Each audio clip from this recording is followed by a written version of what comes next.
ایک شہر میں ایک رحمدل بادشاہ رہتا تھا، جس کی یہ عادت تھی کہ روز رات کو لباس بدل کے شہر کی گلیوں میں پھرتا تھا تاکہ وہ دیکھے کوئی بھوکا تو نہیں، کوئی پریشان تو نہیں۔ ایک مرتبہ وہ ایسے ہی گلیوں میں چل رہا تھا، دیکھے ایک مرا ہوا انسان زمین پہ پڑا ہے۔ سب اس کا تماشا دیکھ رہے ہیں، لیکن کوئی اس انسان کے قریب نہیں جاتا۔ تو اس بادشاہ نے پوچھا، جو ایک عام کپڑے پہنے ہوئے تھا، کہ اے اللہ کے بندو، یہ مر گیا ہے، کیا تم اسے نہیں پہچانتے؟ لوگوں نے کہا، پہچانتے ہیں، تبھی تو قریب نہیں جاتے۔ شرابی ہے، زنا کرتا ہے، اس کی لاش کو ہاتھ لگانا بھی پاپ ہے۔ اس بادشاہ نے کہا، حیرت ہے، گناہ اور ثواب کا حساب تو اللہ کرے گا، اٹھاؤ اس کو، اس کا گھر کسی نے دیکھا ہے؟ لوگوں نے کہا، ہاں ہم نے دیکھا۔ لاش کو اٹھا کے اس کے گھر لے کے گئے۔ اس گھر میں اس کی بیوی تھی۔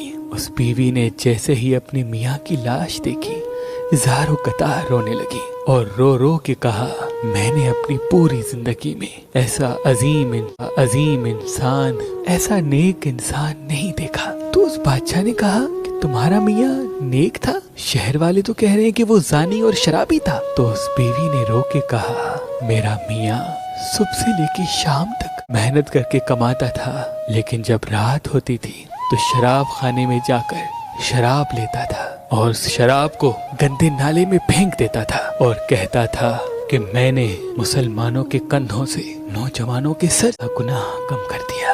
اور پھر جہاں عورتیں اپنا جسم بیچتی ہیں وہاں جاتا تھا اور ایک عورت کو ایک رات کی اجرت دے کے یہ کہہ کے واپس آ جاتا تھا کہ اپنا دروازہ بند کر لے تاکہ کوئی انسان تمہارے پاس گناہ کے لیے نہ آئے، اور گھر آ کے کہتا تھا کہ میں نے کم سے کم تھوڑا سا بوجھ نوجوانوں کے کندھوں سے گناہ کا کم کیا۔ میں کہتی تھی کہ آپ کی یہ نیکی کوئی نہیں دیکھ رہا، جب آپ مریں گے تو یہی دنیا والے آپ کو شرابی اور زانی کہہ کے آپ کی لاش تک نہیں اٹھائیں گے۔ لیکن میرا میاں مسکرا کے کہتا تھا، مجھے اللہ پہ یقین ہے، دیکھنا میرا جنازہ بادشاہ اٹھائے گا، دین کے عالم فخر سے میری جنازے نماز پڑھائیں گے اور پورا شہر میرے قصیدے گائے گا۔ یہ سن کر بادشاہ رونے لگا اور فخر سے اپنے محل میں اس انسان کا جنازہ پڑھایا، اور اس کے جگہ علماء دین، معتبر، مفکر آگے دعا کرنے لگی۔ امام علی علیہ السلام نے فرمایا، کسی کی برائی کو بغیر تصدیق کیے برا کہنے والا اللہ کو پسند نہیں، چاہے وہ کتنا بھی بڑا عابد، زاہد یا متقی ہو۔